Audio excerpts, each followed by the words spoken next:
Hello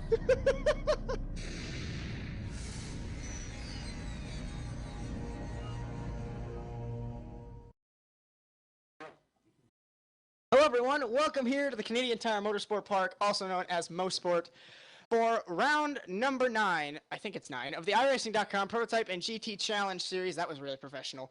I am Josh Mertz, alongside me, Randy Chenowth up here in the commentary box at this 2.45910 turn circuit. As it's one of the more... 2.59 mile? Yes. You just said 2.5910 turn. So according to you, there are 2.5 turns on this circuit. This is not a NASCAR track. This is already starting well, and I hope you already enjoy the first 30 seconds. I'm gonna I get really this out of hope the this way race doesn't split. I really hope it doesn't split. because we want 40 cars on this track. Yes, That'll we end do. absolutely disastrous. We're at 40. What did it split at? 43? I think so. Okay, well, we're at 40. Well, let's just shut up. We're at and 41. Let's play the hot lap, shall we? I didn't realize. So welcome here to Mosport Park, the Canadian Tire Motorsport Park in Canada. Out of the final corner, across the line, here's a lap in the HPD. Turn 1, very bumpy right-hand corner, but it's flat out.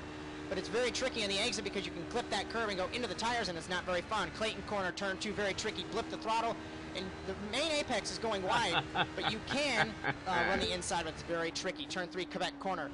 Very tight on the entrance, and then it opens up for the exit, so it's a very deceiving corner in my eyes. You head down the hill, Continental Bridge, turn 4, very flat out. Grass is on that main curve, so you can't hit it. Moss corner, 5 and 6, very tricky. Slowest corners, blind corners. And you don't want to do this, clip the curb, because that slows down your exit speed out of turn 6 into 7, which is just not even a corner. And now you go down the very long Mario Andretti straightaway, gaining speed. As you see on the car, 160 miles an hour, 65. Up to 70 to turn 8, the first part of the S's. You want to flip the throttle, maybe shift, hit the brakes to get the car to clip to that curb, and then hit the inside for turn 9, multiple lines through here, and then clip the curb onto the final corner. Exit's very tricky, but that was a lap at the 2.4 mile, 10 turn Mosport Park. So that was an amazing lap in the HPD at Mosport. Well, it was a lap. A lap. And as we finish that up, Will Vincent has joined us in the commentary box, and I'm going to segue that into, this is the Automotive Sports Network, powered by Glacier TV, so that's a good segue into that, as you probably see on the overlay. So hello, Will. How are you doing? I'm depressed. Hey, how you doing? I'm a little bit concerned with that onboard lap, because it was a Red Bull car, and it didn't have a gear failure. Well, you have to bring that up, Mr. Will Vincent. I can't be mean and insult you, because I'm not that mean. I'll be mean and insult Will Vincent. I don't care. Yeah, go on, Will bring Vincent. it on. Look at the silence. Okay, right now, we're at the Canadian Motorsports Park. I'm going to do commentary for these people because they don't know what they're talking about. The Canadian Tires Motorsports Park, also formerly known as Mosport, it's a difficult track, especially the high downforce car of the LMP2 High Performance Development car. And there's a big issue in this series because the fact is the LMP2 car can hit those what we call landmines, whereas the GT1 and the GT2 cars don't suffer from it as much. And you've got that big issue that an LMP2 car spins out because they hit that landmine, and a couple of GT1 and GT2 cars might collect them. I think the landmine is a bit of the ride height, if I'm not mistaken. Yeah, you know what people like. Ride height like Red Bull. They try and use their ride height as low as possible, and then they eventually going to mess up. You see where I'm going here? Yes, I see this, Mr. Will Vincent. Trying to make me cry. Not going to work. Finest thing anyone's done for you all day, isn't it, Josh? Tell you what, good job by Vettel, though. No, by Webber, even. Vettel, I didn't give two hoots about. Webber, great job by him. And he won that race. He might, win the race. Anyway, good news, everyone. Good news, everyone. The race did not split. We have a 45-car field. Oh, my God. Sweet mother of Jesus. So, yeah, this is a good race to have Mr. Will Vincent in the commentary box. Just someone needs to re-edit the video after this and edit Farnsworth's voice onto my where I said that. Good news, everyone. Okay. Oh, I'm Yeah. just like, As hey, I let's just, There do is some. way too much silence in this TeamSpeak server. I just Way too smashed much my silence. Well, microphone. sorry, there's no fins in here to make it interesting. We haven't started the race yet. That's why there's silence. We Cost don't have. money car is what they We sing.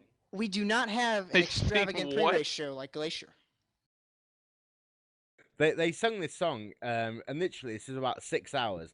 I passed out in a sauna, and they were singing this one song, which goes Cox Money Core, hasta la vida core, for about 6 hours non-stop. It's some Finnish folk song apparently.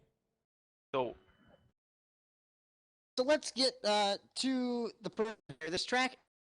Very daunting in the HPD. You're always on edge. At least I am, and I'm not the best of drivers. I know the Ford. oh, we know. Yeah, thank you, Randy. The Moss corners are very tricky, as Well, how is Moss it in Corner is HPD? more or less one corner. It's not really. I mean, people say Moss Corners, but as fast as you go and the way you have to take it is basically just one hairpin at this point. In slower cars, it's more much like a two 90-degree right-handers, but you never really stop turning in the Ford. That's the thing of it is one hairpin, like the hairpin Laguna Seca, only like going uphill and then flat and then downhill. And then don't touch the curb on the right, otherwise you'll go upside down. I have never seen a grid this big. I'm gonna admit that. That's what she said. You have to make a joke. Well, I'm not even gonna bother. So Well, I that is wanna. what she said. She loves it. Thank you, Will. So I'm going to. I don't think our director appreciates that. I'm going to spout my URLs here before the race starts and before Will Vincent can probably take over the whole race call. You can join the conversation in multiple ways. You could go on the stream chat, but I don't have that open, so I'm sorry I can't talk to you. You can go on Facebook, facebook.com/automotorsportsnetwork, twitter.com/ASNTV_USA, hashtag. We have 3 of them today. Hashtag ProtoGT, hashtag ASNTVUSA, and hashtag GlacierTV, Mr. Will Vincent. That should make you happy. And you can visit our site, asntvUSA.tk, and I'm pretty sure it doesn't even work. So anyway... Whoa. .tk. Do I need to spend $10 and buy you a .com? I don't want to... Do I need to call Danica Patrick up? I'll tell you what, right now, Mikael Goodson there, just spinning on the final corner of the lap there in his Red Bull machine, spinning that car around in the practice. And that's one of the things with the GT cars.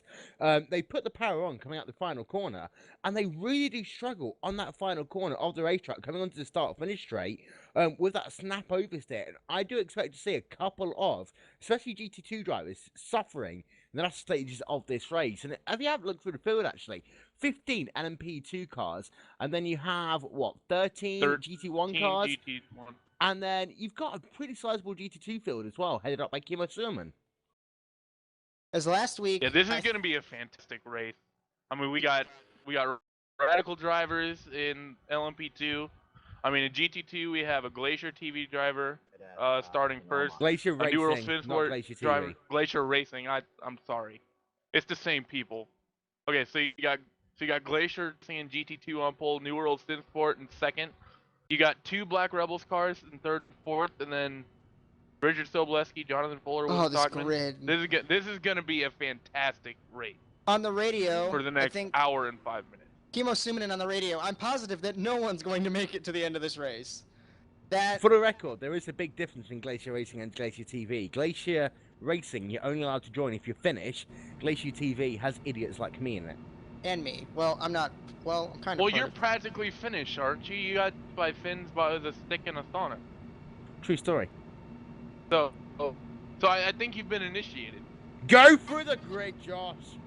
Well, thank you for reminding me. I was about to say that. Let's go through the grid. On pole, this is going to be a nice... Is Marco here? Yeah, he's here. Okay, on pole, Paul Ilbrink at a 1:04.357 on his outside Mac Backham.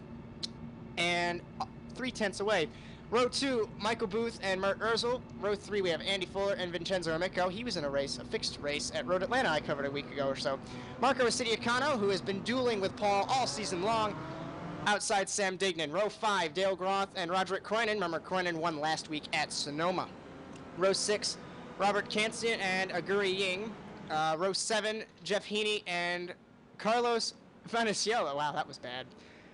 Row 8, Robin Reisen. He was in a very infamous wreck in the hairpin at Sonoma. He's the last car. Car number 45. That must make him feel happy. With William Levike on pole in GT1 at a 1:11.952. And it's Chris Damron, Levin Dracoinigen, and Peter Ridley. Stefano Grioli, Robert DeRouge, Timo Verdhost, Darren Jump, Kieran Evan. There's a bunch of people that I have never seen before. Rasmus Lorison, Levi Nickerson, Richard Lishman, Jeff Sorelli, and Randy, you get to go through GT2. All right, GT2, the class I was hyping up. On pole, we got Kimo Suminen. On the outside, we got John Hall, followed by the Black Rebel drivers, Mikkel Helen and David Garcia. Behind him, Richard Soboleski and Jonathan Fuller. Wim Stockman, Sergio Garcia, Mikhail Gustafsson and Stephen Backus. Michael Madsen and Tyler Connell. Armando Palumbo and Muhammad Patel. Thomas Hups and Gerald Bowman Brook. And bringing up the tail of the field is John Philip Dreyer. Quickly, picks for the win. Hold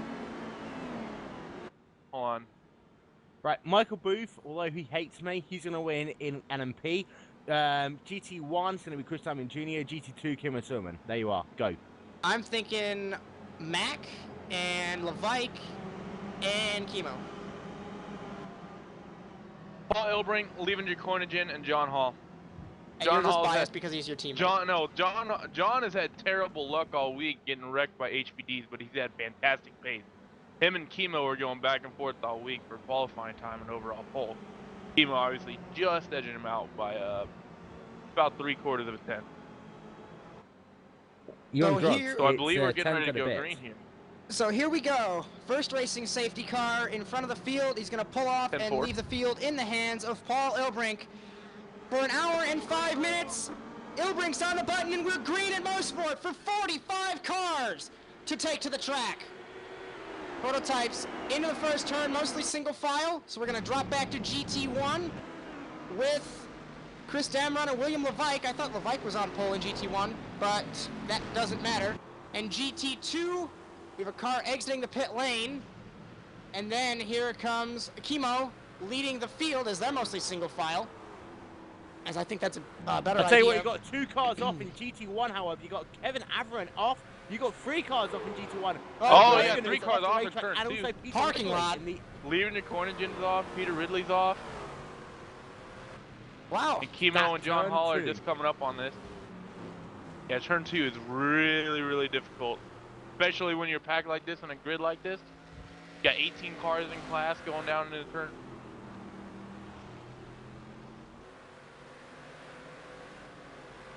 Tell you what, that Leveland is struggling right now. Of course, he started that race in the 3rd position in the GT1 car.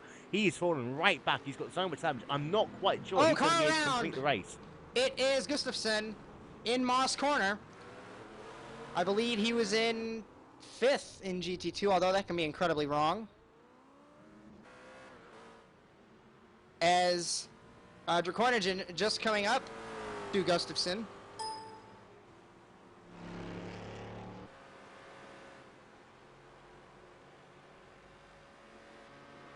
I tell you what, though, right now, Paul Ilbrink is leading the way in that LMP2 class, getting himself a little bit sideways through Moss Corner. Already, though, Josh, he's pulled out a huge gap over Matt Backham in that 2nd position right now. Well, judging over qualifying times, 0.4 of a second, that is a lot, and Paul, obviously, is a pro driver. Mac's quick, too, as I haven't been able to catch him in my racing ventures, but that doesn't matter. Paul has been the type of guy that just pushes all race long, and he doesn't give up until he wins or he crashes. So we've seen throughout the season that Paul and Mac have incredible battles, whether it be the Sunday race, the Saturday race, what have you. So it doesn't necessarily mean that Paul is going to pull away and completely win the race. Mac might be able to catch him if there's traffic.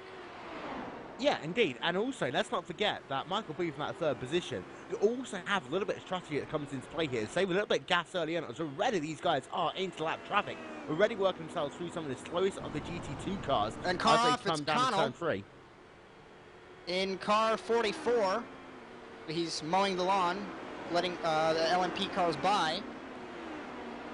As I don't really see, aside from the straightaway, the Mario Andretti straightaway, I don't really see an overtaking opportunity for slower traffic. Well, Moss Corner you can if you're lucky enough. Oh, he's around in front of the prototype, so he's off the track again. We're okay. For the time being, yeah, but he's going to have to find a gap to get back onto that racetrack, and it's going to be tough for him because double apex right-hander, they're slow through there, and he's now got himself back onto the racetrack. He's only doing about 35 miles an hour, however. He's going to hold it to the right-hand side onto the Mario Andretti straightaway. He's going to have to be careful that he doesn't get run over down this long backstretch. And the funny thing is, it's not even really a straightaway. It's just a long couple of corners. Indeed it is, and I'm going to take a quick look at the battle for the GT1 race lead, because I tell you what, this started off with a bang. Chris Damon Jr. started this race second in class. He's now to the race lead, where Vetz is down into the second position, but he's only about 5 tenths of a second back. I saw an LMP2 car there off the racetrack, but Levesque right now in that number 12 car really hassling Damon Jr. Levesque's one of the fastest guys in the GT1 car. I think he set the world record for the Corvette by, I think it was an outrageous amount, like a second or something like that, at Sonoma. So he is one of the fastest guys, and he will hound Chris Dameron Jr. in car number 10 for the GT1 lead. As they are sitting, if I can pull up my timing and scoring, they are sitting in, that is 14th to 15th overalls. There's only 13 prototypes on the track. Robin Reisen has dropped to 25th overall. I think he went off the track. Yeah, he was the 45 car that went off. I believe it was in turn number 8 of the racetrack. But as they come onto the back straight away, out of Mosport once again, Levesque is really close behind right now. He won't get that much of a draft the way these cars are set up. He is very close, however. Pit lane, Matt Backham. He might be pitting early. No, does he have damage? I'm checking the car. He has left front damage. Mac Backham from second has damage to car number 16. That is going to be very, very tough for him to get him back early on in this race. Of course, he might get himself a little bit of clean air. That might be important for him to be able to sort his car out. But still, that's going to be hugely annoying for him. I'm taking a look here. It was on lap number 4. And going into turn 1, he passed, I believe it was Gerald Bowman-Brook. He passed him on the left, tried to pass that Stephen Backus on the right side. He hesitated, went for it, clipped the dirt, snap spun, tried to save it, and banged the wall with the left side of that HPD.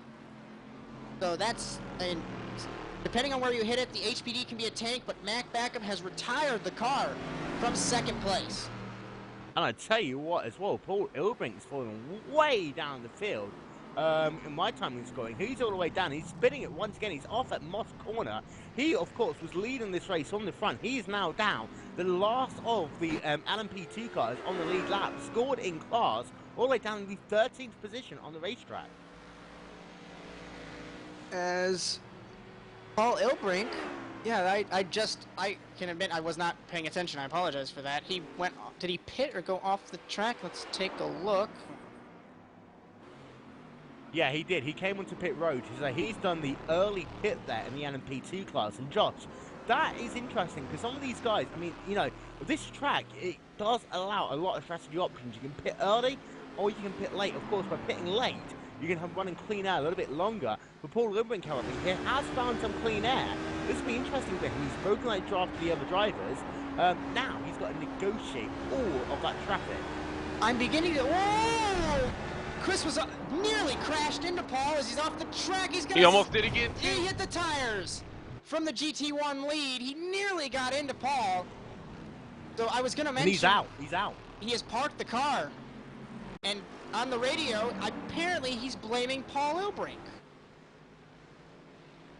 I was going to mention... I don't see how he Paul's could. all over the track. I'll tell you what, we're going to have to see a replay of that. And this was coming, I don't know, for Paul Ilbrink, Chris Diamond Jr.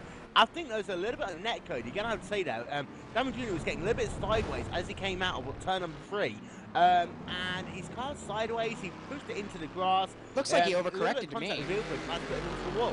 Yeah, that's 100% Chris Dameron Jr.'s fault. I mean, Ilbrink didn't do anything wrong there. Chris expected him to go one way and Ilbrink went another, which he can't. And yeah, Chris and Chris just lost the car and is upset about it and is looking to blame someone besides himself. As around in front of was Michael Madsen, nearly around in front of Paul. Paul's got everything going on in front of him.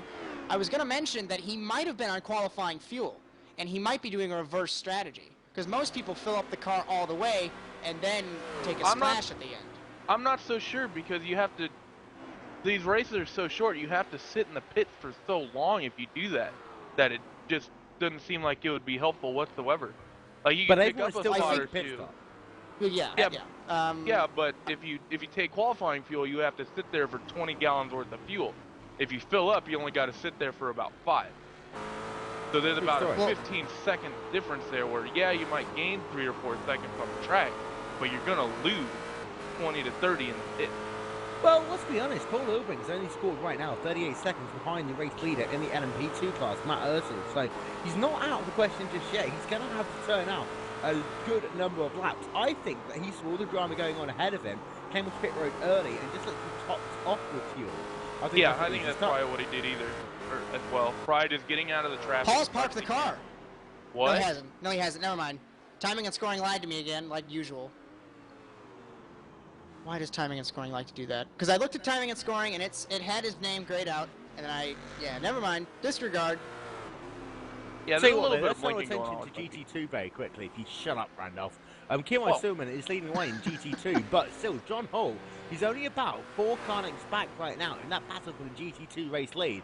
And third place, Mikkel Helen, is about a further 13 car lengths back right now in that Black Rebels car. So you've got a 2-car breakaway in GT2, but John Hall is not allowing Stillman to rest on his laurels right now.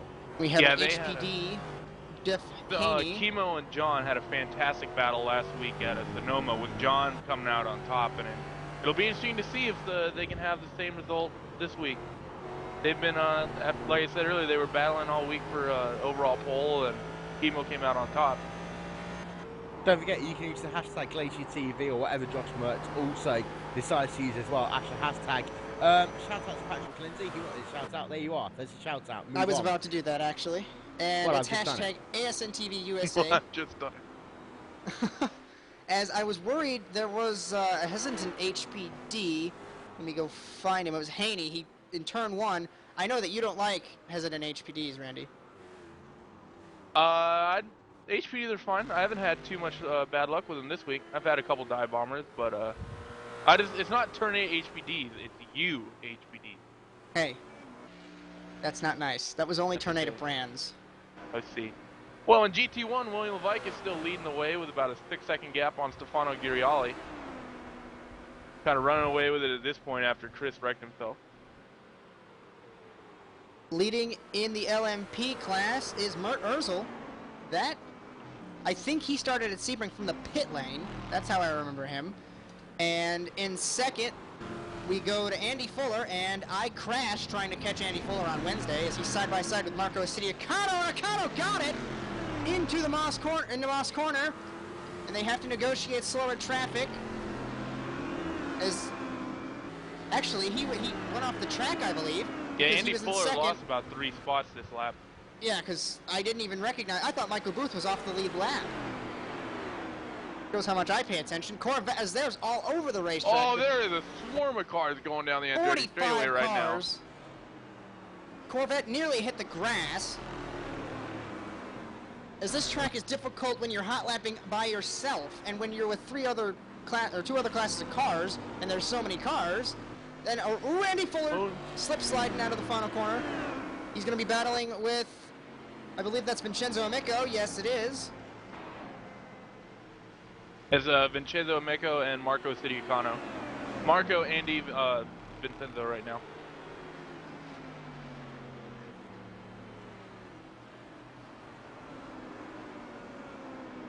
We're going to go forward. Mert Ursel in car 21, negotiating slower traffic. Robert DeRouge. I thought Robert drove the Ford GT. Robert drives a lot of things, and he's fast in a lot of things. I know he's driven the Ford. I've seen him drive the Corvette. I've seen him drive the MP4. Robert's kind of a jack of all trades GT driver, and then whatever track is up, he's like, hey, I feel like driving this, then being fast in it. And then he does.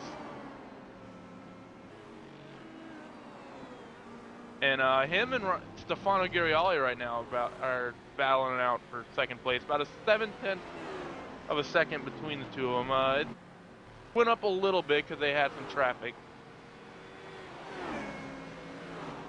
As I'm kind of worried, Robin Reisen has parked the car. I'm looking at the various divisions here. Mostly, there's mostly mid-level divisions for the HPD drivers.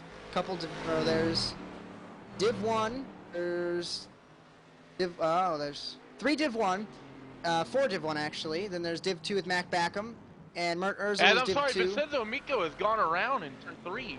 And I should have been paying attention to Oh, that and instead of... Oh, we had a huge wreck. Andy Fuller's out, Vincenzo Miko's out, in both an unrelated incident. Andy Fuller went off in turn 2, and Oh, wow! Fuller had a huge crash in turn 2. Yeah, Fuller went off in turn 2 and just drove into the walls, and Vincenzo tried to pass on the outside, which he can. But that Corvette, I believe that's the Corvette at Darren Jump. Yes, it is. He hit the curb Looks like and got loose. Andy had the same issue I did. He just drove off the track, and this turn 2 at Mosport, it's, I mean, this might not make sense, which I normally don't make sense, but when you go off the track at other tracks, you can sometimes have a little bit of grip. But when you go off here in turn 2, you're just going straight to the wall, and you can't steer out of it even when you hit the brakes. Yeah. And I don't think that's completely Vincenzo's fault there. Darren, he tried to pass Darren on the outside in turn 3, and Darren hit the curb on the inside of turn 3, kicked his car sideways that Vincenzo had to avoid, and he just ended up in the tires.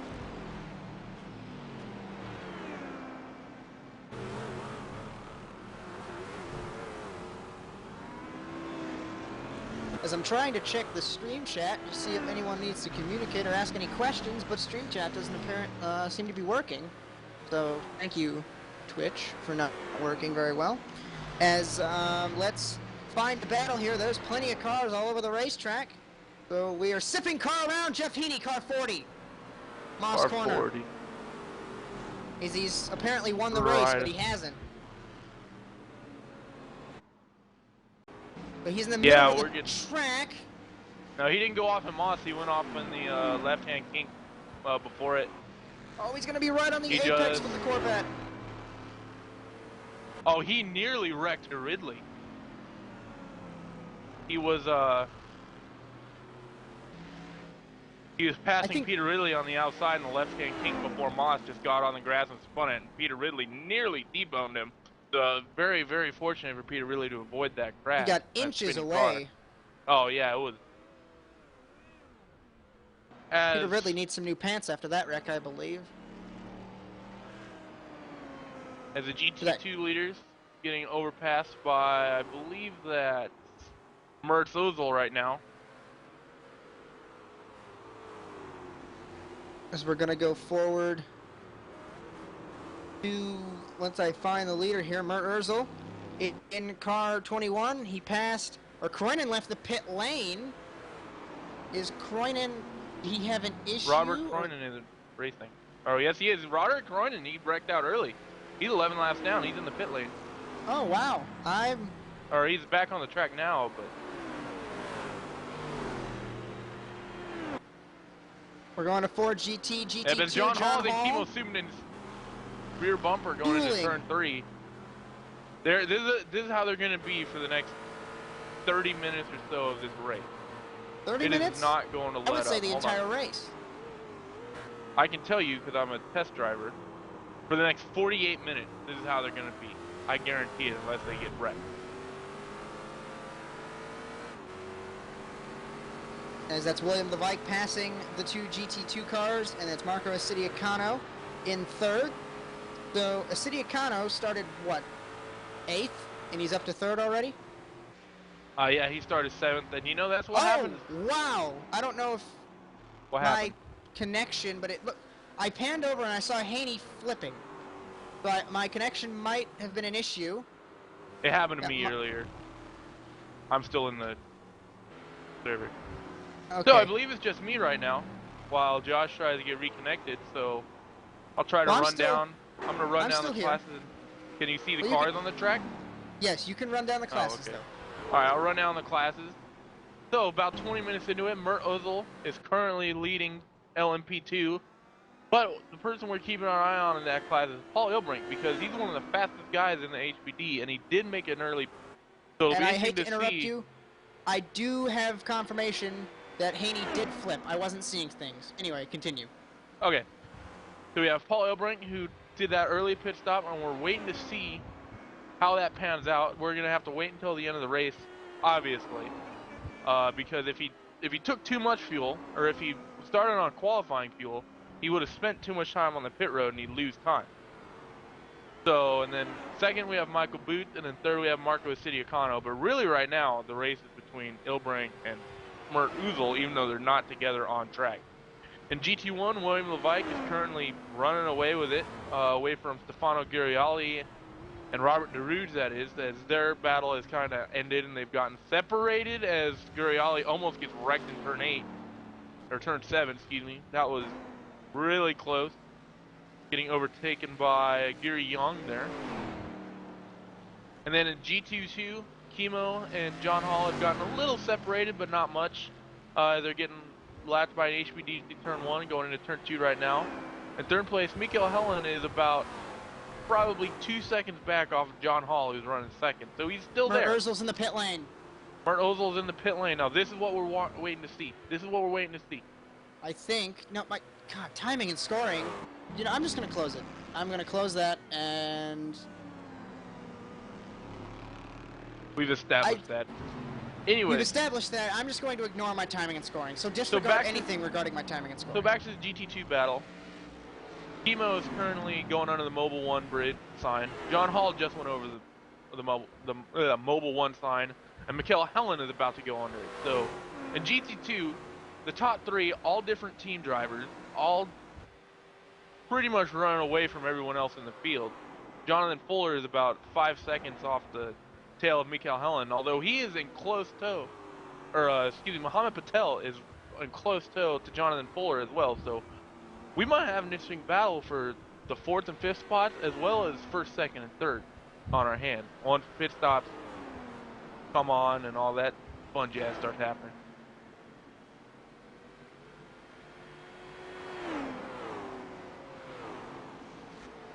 We are going to find a battle here, as it doesn't look like...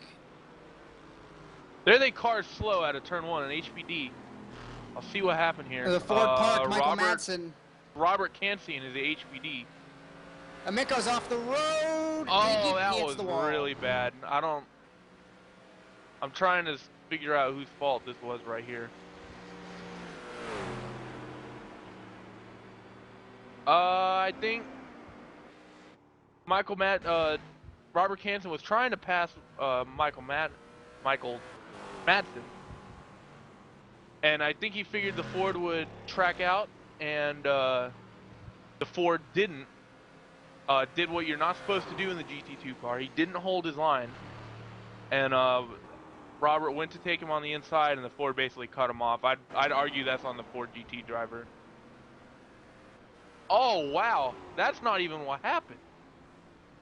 So going through turn 1, there was slight contact. Lap 18, turn 1, there was slight contact. Then he just stops. Nothing race ending, and then the Ford GT driver right in front of the HPD stops. That was, I mean, I hope he protests that. I really hope he does. He did that right in front of the 3rd place GT2 driver. So I mean, and this possibly has ended from the cockpit view, or the roll bar rather. There is heavy suspension damage as he pulls into the pit lane and stops in his pit box. So I believe Robert Kansian might be out of this race. Yeah, he's done. He slammed into the back of that HPD, or of that Ford GT at like 120 miles an hour. His car is toast. I mean, that is just embarrassing on behalf of, I believe that's Michael Madsen there in that Ford second place, GT. Marco Sitiacano. He has dropped back, it looks like, because Mert Ozil is slicing through lap traffic, and Michael Booth off the lead lap. I believe he's off the lead lap. He might have went off the track because it's saying he's in 6th place, but Nope, he's right behind the leader. He either pit or he's spun. I'll find out. As to the pit lane, Vincenzo Amico with a torn up HPD on the right side. That car is obliterated, and I do not think he will be able to continue, as that car is destroyed. As down the pit lane comes Vincenzo Amico. He's going to stop in the pit box. And will he stay there and get service, or will he park? Doesn't look like he's going to be going anywhere. And Michael Madsen just said his shoe got stuck. I doubt that wholeheartedly. But anyways, what happened to Michael Booth? He was passing a GT2 car on the outside of turn 8, and he went a little bit wide, got on the grass, car stopped turning, and he just drove into the tires. I could see that by a little bit of right side damage. That's a really beautiful race car. Yeah, he hit that wall really hard, so he had to pit there. So, that's unfortunate. He was having a good run. He did pit, and he might have gotten some repairs, but I can only assume that his race is pretty much over after how hard he hit that wall. So we only have 41 minutes left to go, and we've already had a bunch of action here at Mosport. Yep, and his leader Mertz is overtaking the GT2 leader and a GT2 lapper. In turn 2, we've seen it all race long. We've only been racing for... Oh boy, that could have ended badly. As that thing happens, the GT cars, depending on, you know, how long they've raced, they don't know where to go. I know typically in endurance racing, the slower cars hold the line and the faster cars find their way around, but some drivers think the F1 mentality, or any other racing, you pull over and the faster car goes by on the racing line. Yeah, and some drivers in both classes really do have terrible mindsets. I mean, in the HPDs, some of the drivers have a you get out of my way, I have the right of way thought process, and in the GT classes, some of the guys have the same thought process too, only it's backwards, and they think that the HPD drivers are the only ones that can be at fault for accident, or something similar along those lines, and they won't give any of the HPDs any room, and then they'll get into accidents and then they'll complain about it, when really if they had left someone space, given someone the inside, it's Mertz. Ooh, that was... Sergio Garcia. Was really close. I don't know whether to blame that on Sergio. It looks like he was going for the apex, and Mertz just tried it. That was really close. I'd argue. Looks like he dive bombed him. I don't think he really dive bombed him. It's really close. I think Mertz probably assumed that with how close he was and the fact that Sergio's a lap down, that Sergio would give him a little bit more room than he did. I don't think he meant to make it that close. I think he was expecting Sergio to lift off a little bit, which Sergio could have or should have. That's kind of here or there, but as this might be an irrelevant thing, but Vincenzo Amico's back on track. They fixed the damage, so apparently the suspension isn't all that torn up. It was just cosmetic. Yeah, but he's gonna be. I mean, he's in Michael ninth Madsen's class still right on now. track. He's a lap down right now in class. He's on the same lap as the GT1 leaders. In fact, he's scored behind William Levike right now. Paul He's Ilbring's 8th up in to class, 4th. 9th overall. Paul Ilbring is up to 4th, and he's right now 36 seconds behind leader Mertz. I believe the gap was 38 seconds when he originally pit, so he's taken a little bit of time out of it, but like we were saying earlier, it's going to be interesting to see if he's able to get that time back, because if he was on quali fuel, that's surely pretty much the end of his race, having to sit on pit lane for that long. As apparently Marco, where's my car 11? Oh, timing. Marco's on track. Picker lied to me. It said DNF. I think whenever there's an issue on track, timing and scoring realizes this, and then says, "Hey, he's out of the race," when he's not. Tell you what though, Marco in that 11 car, he was very close on the inside wall there as he worked through turning 1 on the previous lap, trying to get around some GT traffic, and he really was inches away from putting his car out the race. Maybe the timing and scoring got confused and thought he was going to crash. Perhaps. I'm going to check in on this GT2 battle, and it is still raging on. They've gapped Mikael Hellen by quite a bit, and it's basically just between Kimo and John at this point, but these two are going to fight fiercely for the rest of this race. I do not see either one letting up at all. I'm going to try and find GT1. Car 12, William Levike still leads, and in second off the, or that's not second, but 3 wide with 3 classes, as we're going back to try and find second place in Corvettes. Second place is Stefano Guriali. He's about, right now William Levike is coming on in the straightaway, and Stefano Guriali is halfway down the Mario Andretti straight. So it's probably about a 10 to 15 second gap lead. We have a full grid, because I don't think the pit lane could support any other cars. A full grid. No, I don't think so either. I think this is as full as we can get. And I think if we were on a circuit with miles of runoff, the race would not be as attrition filled, as this is a really tricky race. Oh, the race would still be as attrition filled, because there's a couple people that are making some choices that aren't so great. In terms of passing, as Peter really gets really close to John Hall in turn 7, right on his bumper, almost touched him. Michael Madsen's all over the track with the damaged car, as he nearly almost, he went from the left side to the right side, and that was on a straightaway, it looked like, although I might be wrong. Yeah, he was the one that caused that wreck with the GT, or the LMP2 car.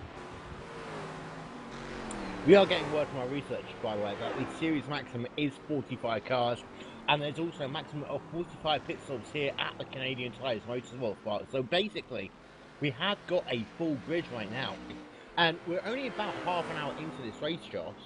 Still, what, 35 minutes left to go? These guys still have to make a pit stop.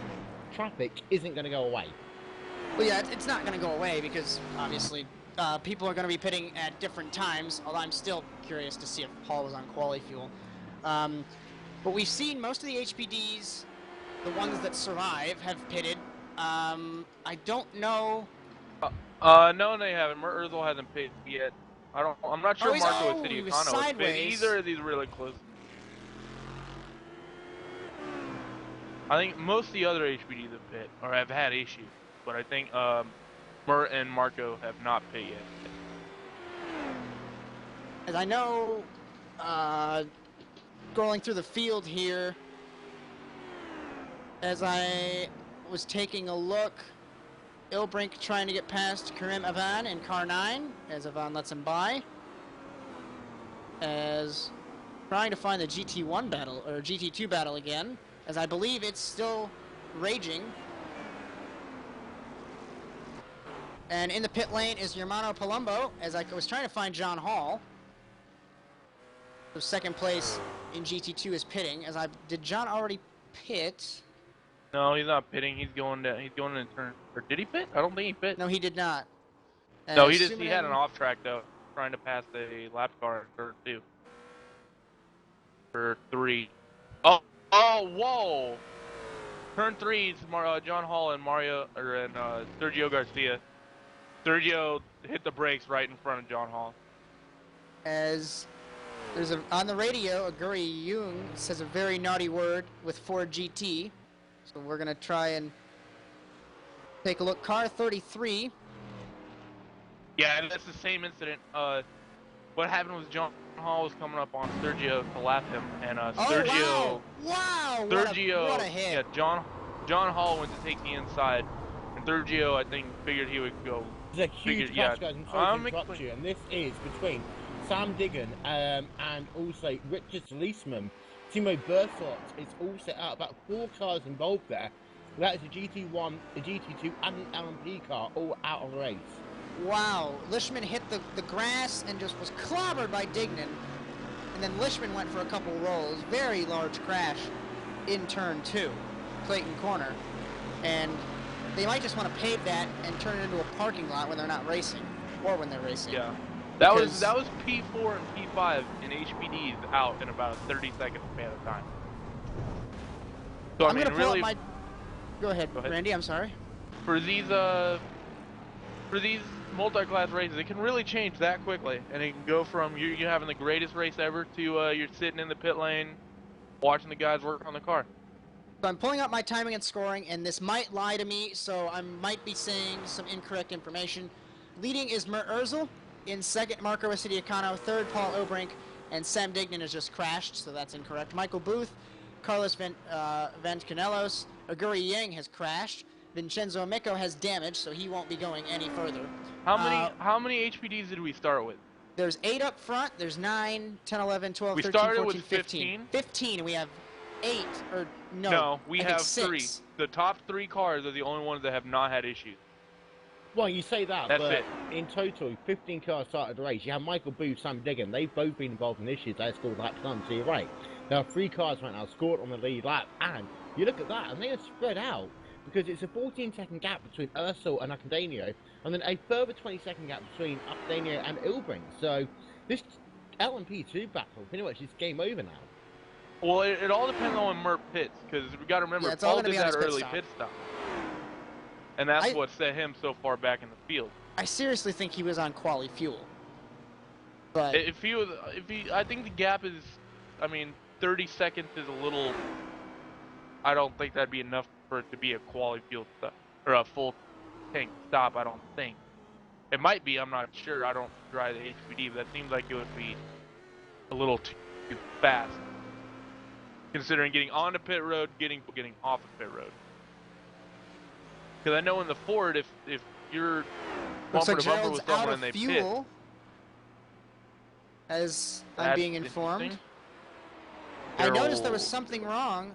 Gerald Bowman Brook in car 37. There's also damage to the left front of the car. Yeah, he's not out of gas. He's still driving down the straightaway. He got hit. Exactly what happened there.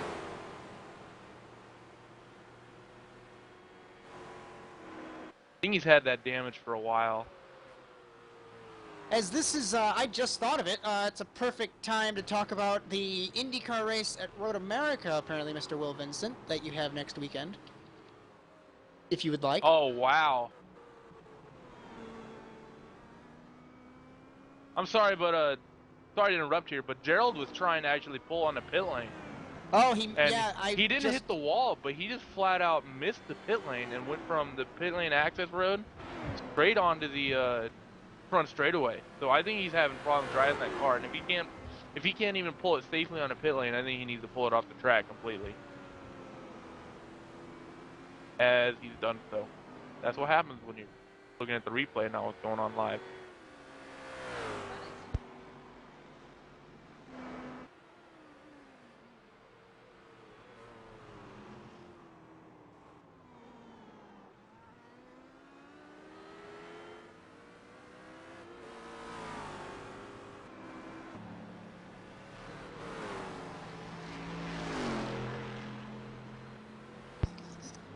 So I have bacon.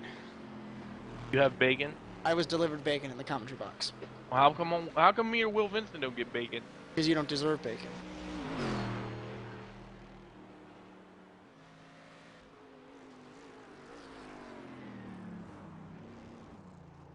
So, let's run down the battles so far going on in class. LMP2, obviously, Mertz is still in the lead, and there's about a 34.5 second gap to Paul Ilbrink, who, depending on the pit lane time, is what is really what we're kind of watching right now. Is when as Mertz is spun around in between turns 2 and 3. Let's see what happened here. See, was there contact? Yes, there was. And I put the blame on, let's see. So Carlos. It was Carlos. Vasconcelos was because he's trying to pass a slow ET1 car. He checked up and he swerved to the right.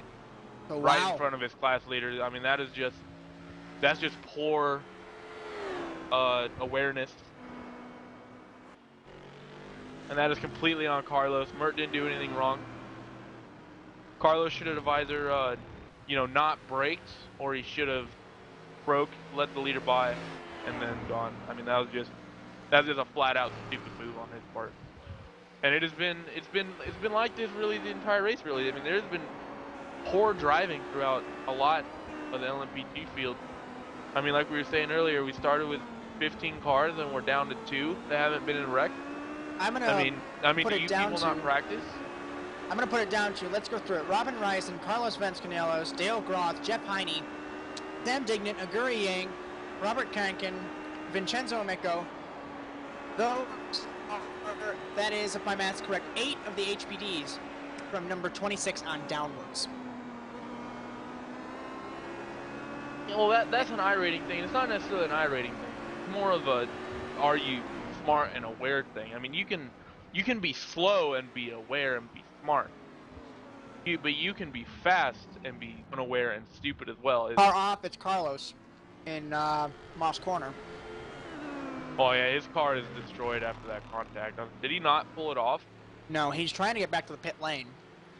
I don't believe the crew No, can he fix that rear did a damage, lap. though. No, he did a lap with the damaged car. Why He's not would trying to get the pit lane. He's just trying to hot lap. Josh, to answer your question about why he's still on the track, it's because he's an idiot and he doesn't realize that he should pull the car off to get it fixed. Now, isn't it against the sporting code to answer drive your around with a question? damaged car? Or is that just on the... No, just so long as you don't have a meatball flag. But I mean, really, this is just... Mertz parked it. Yeah. Oh, I mean, he had too much damage. I mean, he slammed into the back of him. pitting I mean, again. there has flat. He's pitting again? Again. So this was his second pit stop at Ilbank, so this completely takes away the theory that he was just going to stop early. He's clearly on a two-stop strategy, so you're probably right, Josh. You probably started that car with ultra-low fuel. I don't understand why, though, because most of the time the HPD drivers start with full fuel, and they fill it up to, depending on, you could be 30, 50 pounds. Yeah, And I don't know the kilograms for any of you Europeans. He probably didn't do it intentionally. He probably flat out forgot that he had quality fuel. He probably loaded the wrong setup, which happened. I've done that before. Yeah, it's happened to all of us before. But as Levanger Cornigan is pulled out in GT1, see what happened to him. Because I saw David Garcia parking at the end of pit lane. He's been out for a while too. This race, all of our picks, I believe, have crashed.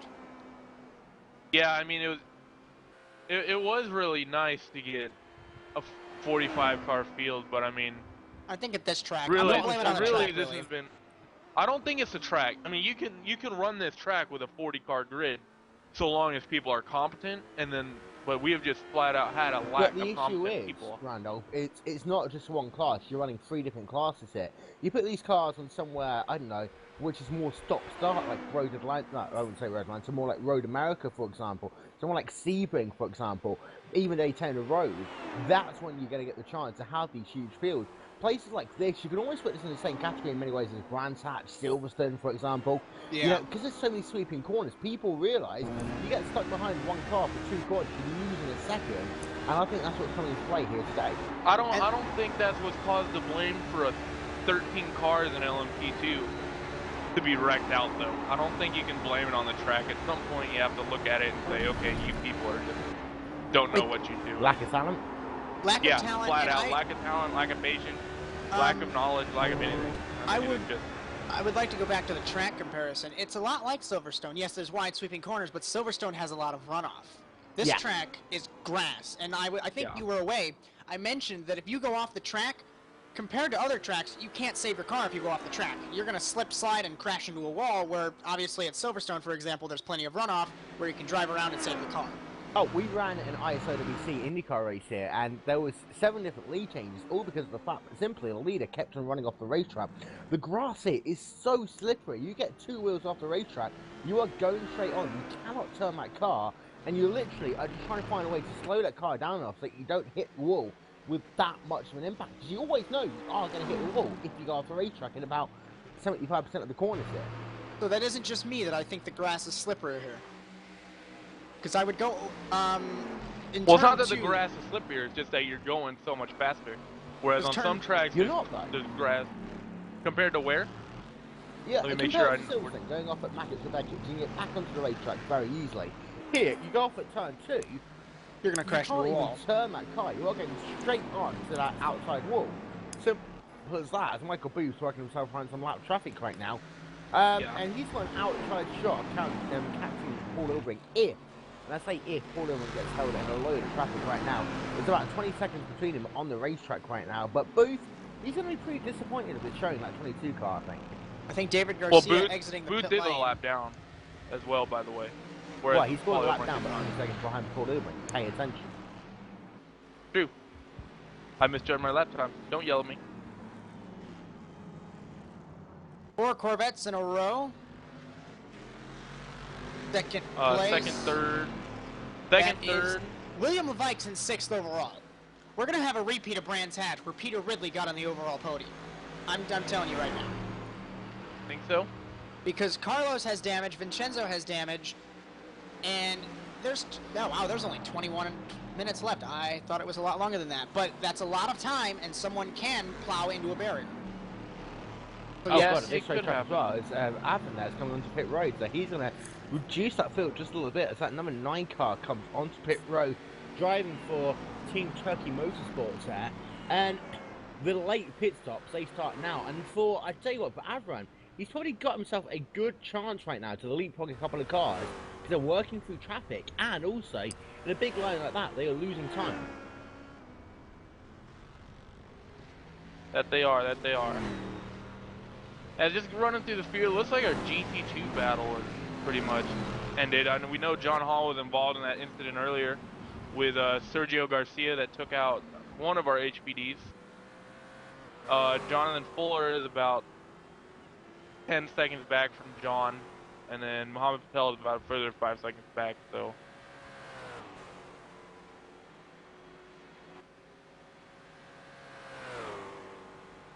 It's hard to commentate for a minute. Going to run through your top 5 in each of the classes, starting first with LMP2. And it is Marco Adenio leading the way in that number 11 machine. He's got a 44-second gap right now over Paul Ilbring, who has stopped twice in this race and also has a ton of traffic, GT1 and GT2 cars ahead of him. Michael Booth running in the 3rd position, scored 1 lap down to your race leader. Vincenzo Amico also scored in the 4th position, and Carlos Valencia scored in the 5th spot. Heading over to GT1, it is Limmy Vivek leading away from Stefano Grilli, Robert DeRusse in 3rd, and Ramis Lawson in 4th position. Of course, 2nd, 3rd, and 4th still very closely separated on the racetrack. Rukir Avan making that pit stop. He's now running in the 5th position, and in GT2, it's Kimo Surman still leading the way from John Hall. Right now, the gap between these two drivers is built up, and it's built up dramatically. Jonathan Fuller running in the 3rd position, Mohamed Patel in 4th, and then Mikael Helen rounds out your top 5 in the Black Rebels number 14 machine. As I have returned, I come back to you going through the running order, so thank you, Will.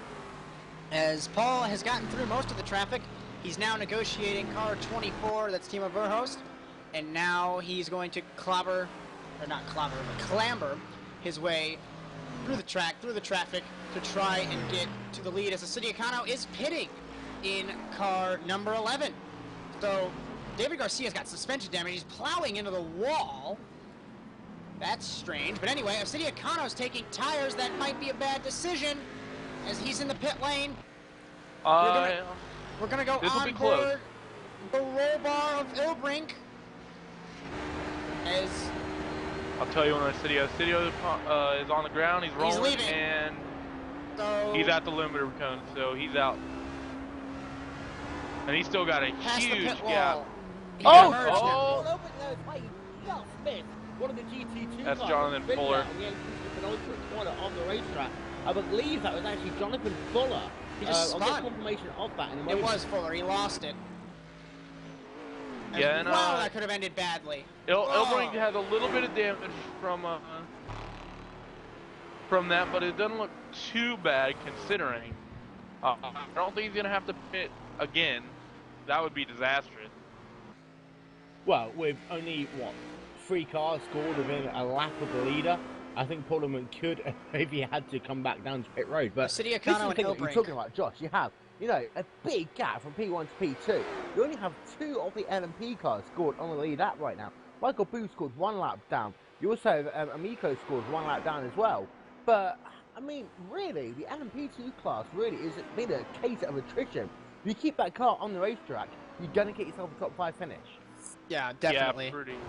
Which I mean, hell, the top 5 right now, 3 of them haven't been able to even do that, and they're still up there. So I mean, Michael Booth's back on the lead lap according to timing and scoring. He's a minute 20 behind Asidia Kano, yeah, he probably got it back from when Marco aka hit. right in front of him. Well, he's not, as Asidia Kano now passing Kimo Sumanen. Yeah, and Tillman, I tell you William what, Levick in Tillman's done a good GT1 job is today. Shut up, Randolph, in that number 1 car. Because he's been able to pull away a pretty big gap now over John Hall, and we thought that was going to be the big battle in that GT2 class. Right now, Tillman is working himself into turn at number 4.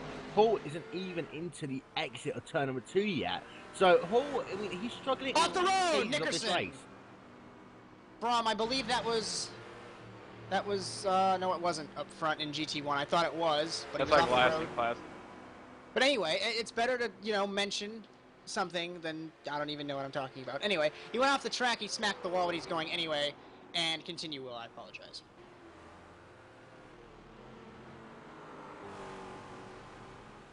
I think I made him angry. Yeah, but anyway, back to that GT2 battle. Yeah, it is kind of sad that it got taken or that it's died off. I mean, we know John was involved with the incident in turn 2 with Sergio Garcia, where Sergio pretty much kind of pulled out in front of him, hit the brakes to let him by, but all John could really do at that point was run into the back of him, and then that took out one of our HPDs. I can't remember which one. I think it was... But that would have been a fantastic battle to see with Chemo.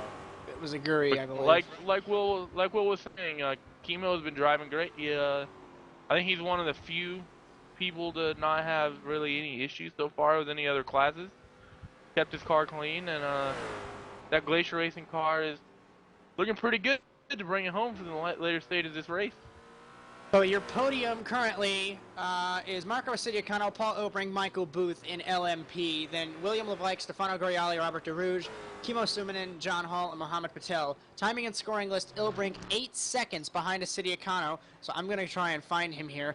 He's entering the penultimate corner as Acidiacano is, let's find him, entering turn 1. So he's exiting turn 1, and Ilbrink crossing the line as I missed him, apparently. Oh, he took a second and a little more out of it. Ilbrink is on the move. Acidiacano might have problems. And let's not forget, we're in the last stage of the races. Everyone's made their pit stops right now, so traffic will come into play in the end part of this race. 7 seconds, that can go away very quickly at a short racetrack like this. I mean, you compare that to VIR, we're racing next week, you know, a longer track. You want to try and find a way around the traffic early, quickly there. You want to do the same here, because, you know, you're stuck behind the traffic for 2 corners. You're losing a second already. And that is true. As I believe you mentioned that earlier, a lot of the, was going to tie that in, a lot of the HPDs that are not in the race, they stick behind a GT1 or GT2 car, and they have the mentality that, hey, move over, and they stick behind them, and they get impatient because they're losing time, and then it ends in tears. So that's why we only have, what, 2 cars left? 3 cars left on the lead lap? Yeah, 3 cars left. I think Marco's off the pace a little bit. I'm not sure why, because Michael Booth is taking time out of him as well. He might be saving fuel for some reason? Well, although as I say that, he did just stretch it. 8.4. Yeah. Paul did a 1 minute 8.4 last time by. Michael Booth a 1 minute 9.0. Marco did a 1 minute 7.0 that last time by, so he has responded to that charge from Paul Ilbrink. Passing Yeah, traffic, he probably that just could have got ended hung up badly. in traffic the lap before. As Marco tried the inside with Stephen Backus, he got by, but that could have ended in tears, as Backus might not have seen him. Almost crashed, but it did not happen.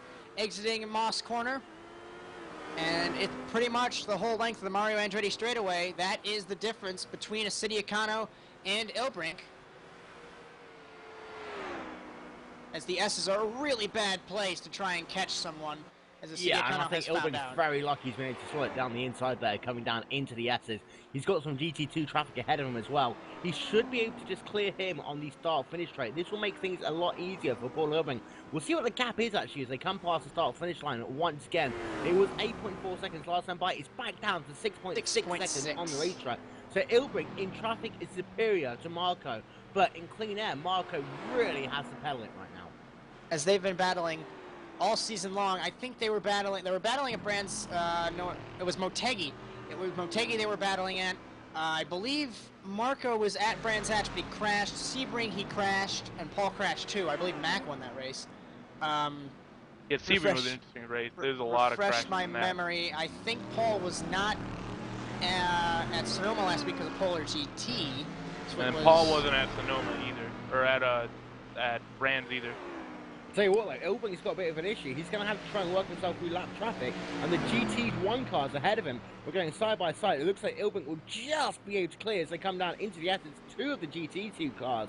So very lucky once again there for Ilbrink, because that could have gone all wrong for him. He's got a slow GT1 car. He's going to breeze around him on the outside there before he comes down into the final corner. Ilbrink, with traffic right now, is very lucky. As he comes past the stripe once again, it is now down to 5.1 seconds in the battle for the race lead. Last lap for Ilbrink, a 105.8. Last lap for City Econo, a 107.3. So you can tell by traffic that Ilbrink is incredibly lucky. Yeah, I think Ilbrink is at this point, I think he's just throwing caution to the wind and saying, you know, there's so many cars so far behind me that I can't really lose anything from where I'm at. So I'm just gonna go for it, drive as hard as I can, take those what some people consider unnecessary risks, and see if I can win this race. And if he would do so, it would be fantastic after having to pit 2 times. Oh, off the track! Oh. Wow, he nearly hit the guardrail. As I don't know why he did that. He was trying to get by Muhammad. Yeah, that's Mohamed Patel trying to get past that in the Proto machine. And that will cost him about half a second on the racetrack. There is still traffic ahead of him. And the important thing right now is, can Marco get through this traffic quicker than Paul Ilbrink? Paul Ilbrink has been very lucky for the most part, being able to get them on either the front stretch or on the back straightaway. He goes past the GT2 car once again, gap down now to 3.5 seconds on the racetrack. We've got ourselves just under 10 minutes left to go in this race. Another car he breezes past before he comes down into turn 2. We'll get another one. Oh, look at this. It's going to be close though now for Ilbrink. I would like to point out that lap, Ilbrink took another 1.5 seconds out of Marco. Marco ran a 108.2, Ilbrink ran a 106.6. So even in traffic and even with getting held up on the back straight and almost hitting that barrier, he's able to, you know, keep the pace. And I'm curious, did Marco maybe hit a landmine or have some other issues at some point?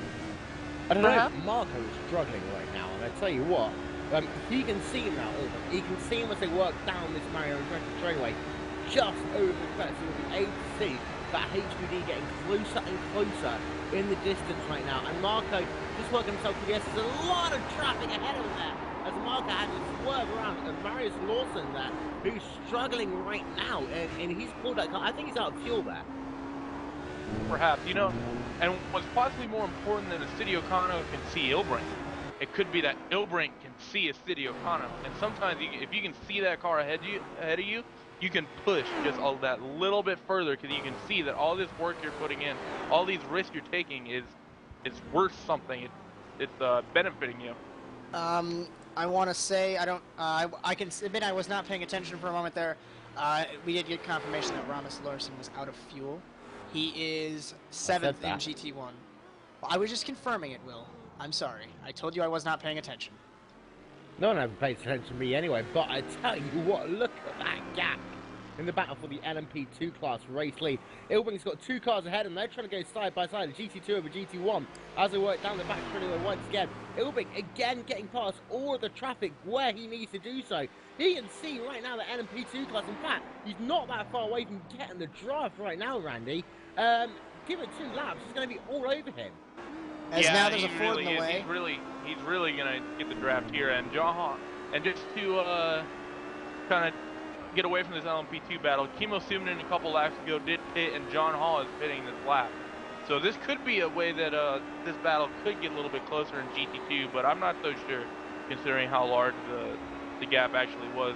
Hall is in his stall right now, as Kimo's about halfway down the Andretti straightaway, and I think Kimo's gonna get by pretty easily. Well, last time by, that at the line, it was 0.8 of a second's gap. Ilbrink lost a little bit there through turn number 1, just about to pass that GT2 car, but as they come into Moss corner once again, you can see how much faster Ilbrink is. Onto the back straightaway they come. Gosh, he's just so impressive right now. It's a incredible car. He's one of the fastest drivers in this car. He's one of the fastest cars on this sim. Or fast drivers on this sim. Yeah, I would have to say, because he is a pro driver. I do believe he races in the Grand Prix Series at Glacier TV. Yeah, it's the World Championship Series. Carry on. And now there's a Corvette in the way. Guriali for City Econo is going to get the toe, drop to the inside, pass him. 7 minutes and 5 seconds rather left to go. as Ilbrink gets borked a little bit by the Corvette, but there's a Ford Jonathan Fuller, and I don't know. Well, oh, he got borked by the Ford. I was going to say, can he catch him? And he's getting close. Very, very, very close indeed. And there's two, in fact, I can see 3 cars in the distance as well. They'll catch the first of these into Moss Corner, but for Ilbrink, he'll catch him actually onto the apex of Moss Corner itself. Go past the first one. He's being slowed right down now. And look at this, Ilbrink now is right behind him. And Randy, I'm sorry to interrupt you here and to get away from this battle. In GT2, John Hall came out in front of Kimmo Suminen in the pit. So John Hall has taken that gap and gotten out in front somehow, and that was, I mean, that was a what, 5-second disadvantage he had that he managed to overcome. So as I was fantastic work by John Hall there in the pit. That is great. As we're gonna jump back and forth between GT2 and LMP, Ilbrink he was within grasping distance, if I can think of the statement, within the City of Connor, but he had a little bit of wheel spin and could not get the power down, and he's dropped back. He's really, really pushing to try and catch the City of Connor with 5 minutes and 45 seconds left to go. Yeah, that play clock continues to click down now. And Ilbrink, I think he's actually a lot better on this second part of the lap. We'll notice this as they come down into Moss Corner once again. Just how late Ilbrink can be on the brakes. He'll close that gap quite a lot there for the first part, using a lot of that curb right now. You just need to hope that he's not a Silverstone and a Red Bull, as far as I'm concerned right now. But also, Hull and Surman will turn off attention side, because Hull right now has got actually a pretty sizable gap over Surman. Surman, unless something happens to Hull, is not going to win this race here today. Yeah, I don't think so either, although it'll be interesting to see. I mean, John obviously had to risk it with taking a really low amount of fuel. Maybe if he did a miscalculation or something, he might have taken a little bit too little, but I think John Hall's got it wrapped up. As going into turn 1, with 5 minutes left to go, the gap at the line was half a second, and Ilbrink is within, I can't even think of the statement here. He's within drafting distance. There you go. Yeah, there you go. My vocabulary fails me as a City of Connor gets held up. Side by side by the Ford. No, he gets held up. They're 3 wide going into that Michael King. That's the same Ford that brake checked someone earlier, by the way. Into Moss Corner. Was there contact going in Moss?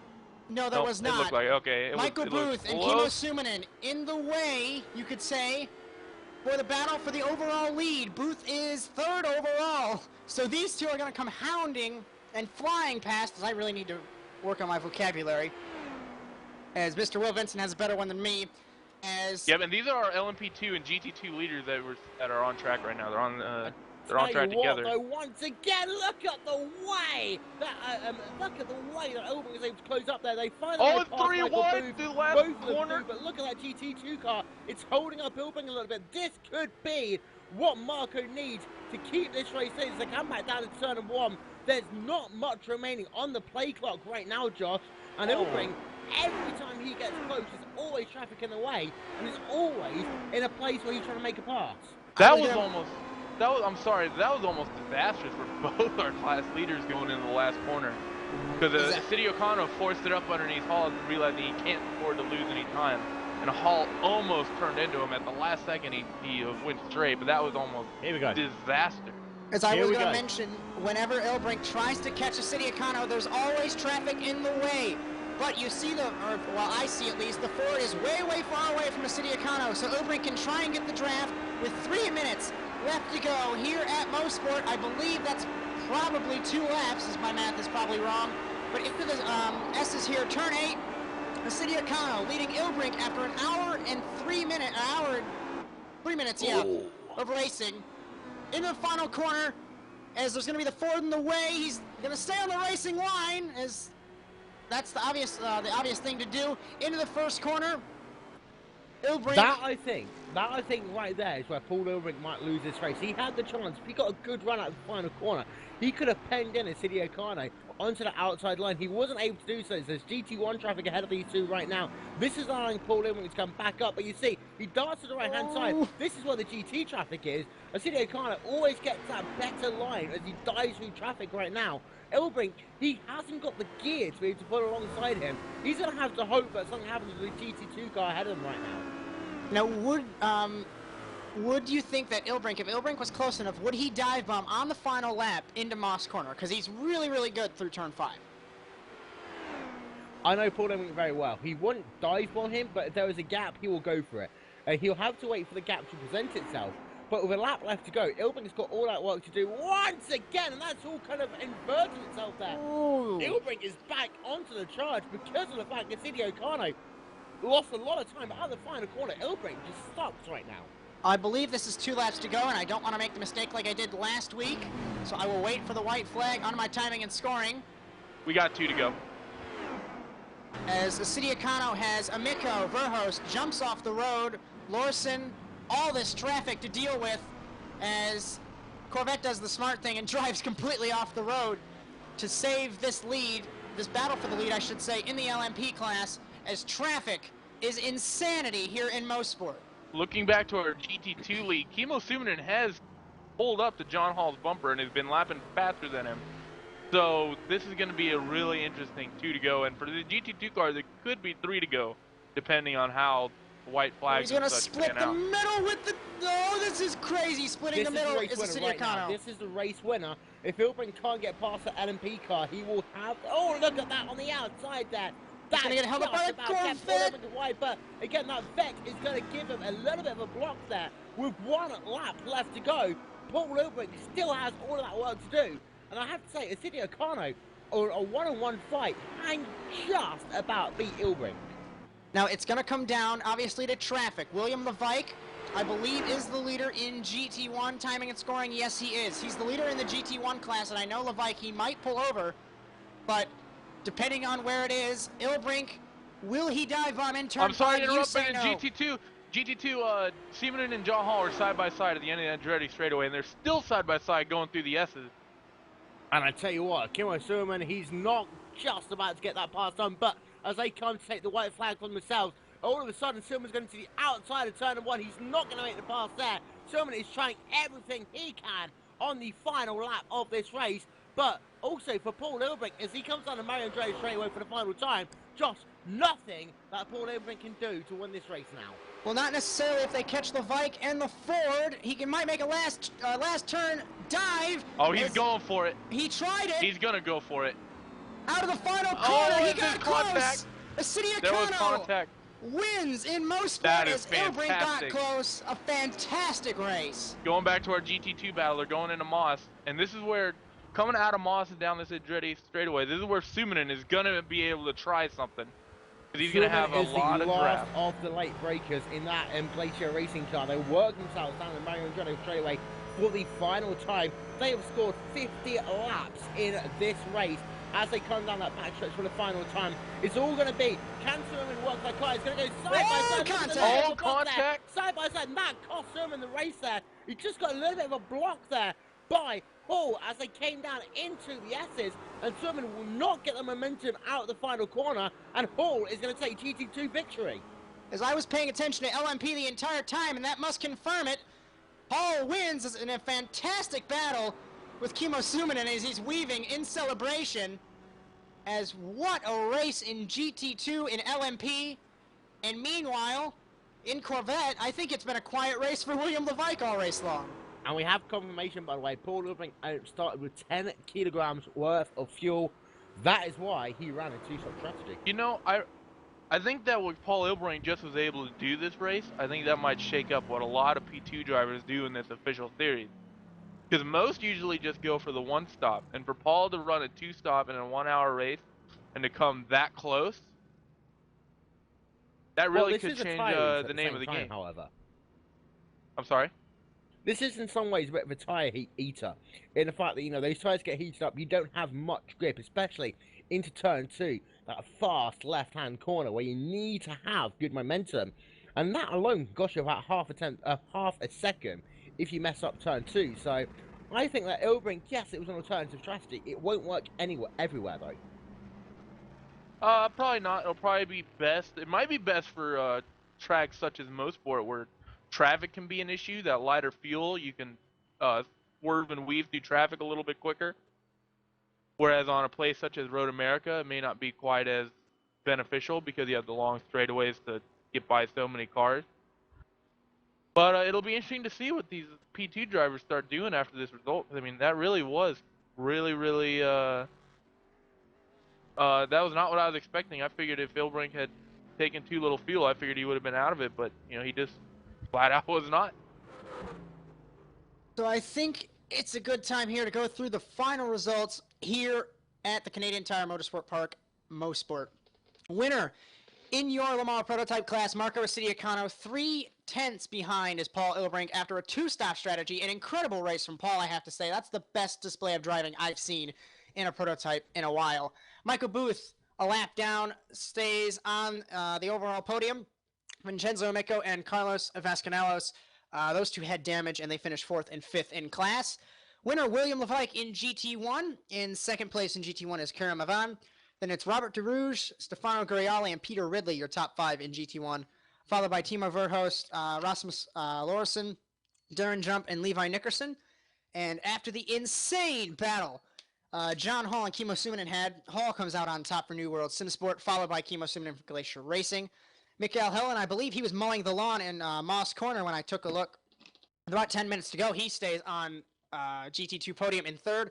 Jonathan Fuller is in 4th. Then it's Armando Palumbo, Wim Stockmans. Jeff Sorelli is 21st overall. Stephen Backus, Jean-Philippe Dreyer, Mohamed Patel, Michael Madsen, Gerald Bowman-Brook, Mert Urzel, who was leading early on and had that accident.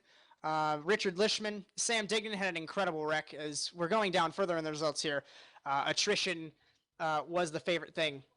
Guri Jung had the crash with, I believe it was John Hall, going into turn 3, Randy. If you could confirm that, I believe it was that. Who? John Hall had the wreck with Aguri Jung.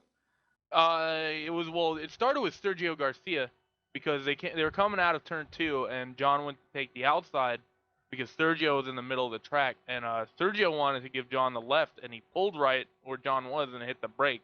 And all John could do was run in the back of him. That knocked Sergio sideways and into Guri Young, I believe who it was. I mean, that was just probably poor awareness on Sergio's fault or on Sergio's part, but sometimes it happens, and that was it happened a lot this race, unfortunately. I mean, we had half the grid get taken out, half if the not grid, more. As 31st, Sergio Garcia was involved in that wreck. Mikael Gustafsson, I believe, spun. No, he spun in warm-up. That's what I was thinking. Lieven Dracoinigen, I believe, wrecked in turn 1, lap 1. Robert Kansian had that wreck with the Ford out of turn 1. Thomas Hooped. Jeff Heine flipped. I don't remember who he crashed with, but he had a nice flip in the S's. David Garcia, 37th. 38th, Andy Fuller. Crashed out early. 39th, Tyler Connell. 40th, Dale Groth. 41st, Roderick Cronin. If he was still in the race, we would have had an incredible battle because I know Cronin's very fast. 42nd, Chris Dameron Jr. 43rd, Mac Backham. 44th, Robin Reisen. And Richard Soboleski, I don't know what happened to him, but he finished 45th. I forgot he was in this race. So that I'll go take a look at what happened to Richard because I don't remember that either. Before you go any further, just to let you know, did you know that the Kentucky 400 on TNT is brought to you by KFC? Oh boy. And they go immediately to a Cialis advert. And I ate the bones. So, wow, I'm still shaking because of that finish. You're only shaking because you drink that much Red Bull. I haven't had a Red Bull in a week. Better fangirl, let's be honest. I haven't had a Red Bull in By a the week. way, on Soboleski, I don't think he ever took the grid because he doesn't have any laps registered or anything. So I think he probably signed up for the race and then realized it was 45 cars, then it's like, oh, I'm going to lose safety ratings, so stopped. Yeah, he's probably like, I'm going to get hit by an HBD and complain on the forum, so I'm just going to not race. So any final thoughts, gentlemen? It was a good race. I would have loved to see a little bit more, a little bit higher talent level in the P2. I mean, for the top drivers, it's great, but I mean, really for anything out of P2 or 3, it was really poor driving on their part. A couple were innocent bystanders, but for the most part, I think it was really poor, to be honest. as Will, final thought? Final thought, good race, a lot of attrition as we entirely expected there to be. A little bit disappointed about the fact that it was only really 3 LMP2 drivers scored within about a lap and a half of each other at the end of the race. Of course, only 2 actually finished on the lead lap. Sermon, he tried his hardest but came up behind John Hall. A little bit surprised about that. And GT1 was just a big mess as far as I'm concerned. On the Sumanen and Hall battle, I think Sumanen had a spin at some point. He said, not sure where or when that was, but As for me, I would blame the track as for the attrition. Mainly, actually, 40% track, 60% talent level. It was an incredible battle with GT2, even though I only watched about 4 corners at the finish. Prototypes were great, and GT1, as usual, it's typically the redheaded stepchild of the classes, kind of forgotten about as William Levike pulled away and won. So, go ahead, Will, if you had something. Of course, the next week we go over to VIR and the Green Hell, putting these 3 types of cars on one racetrack. Of course, it's longer. That's a bit of a benefit to these drivers. But at the same time, you get into traffic at VIR, you can lose 2 seconds if you're working through traffic in, for example, the climbing S's. You really have to be careful as you negotiate traffic. We didn't see a lot of respect between some drivers here today. That really could be a big factor in 1 week time. yeah, VIR. I mean, they will have the benefit of there's a long back straight and a long front straight. But I mean, you do have, like you said, the climbing S's. You have the roller coaster, and you have the oak tree, which really is the twin brother to Moss Corner here, if you think about it. So I mean, that's gonna be that'll be a very tricky track. It's unfortunate they're not on the Grand West circuit though. That would be insanity. As I'm And that's looking why at it a would track be map so of great. VIR. So I think that's about it, as I don't think Randy and Will have any other thoughts. So I'd like to thank you guys for joining us here in the Automotive Sports Network, powered by Glacier TV, for today's broadcast of the iRacing.com Prototype and GT Challenge from Mosport, the Canadian Tire Motorsport Park. Next week, as Will mentioned, we will be in Elton, Virginia, at the Virginia International Raceway for round 10 of the iRacing.com Prototype and GT Challenge Series. Tune in at 12:25 Central Time, PM Central Time, I should say, 1:25 Eastern. To be at VIR, the 3.277, let's do that again, 3.27 mile, 17 turn circuit, so Randy doesn't make fun of me again, circuit for this series. I won't make fun of you. You can't tune a website. You have to watch live on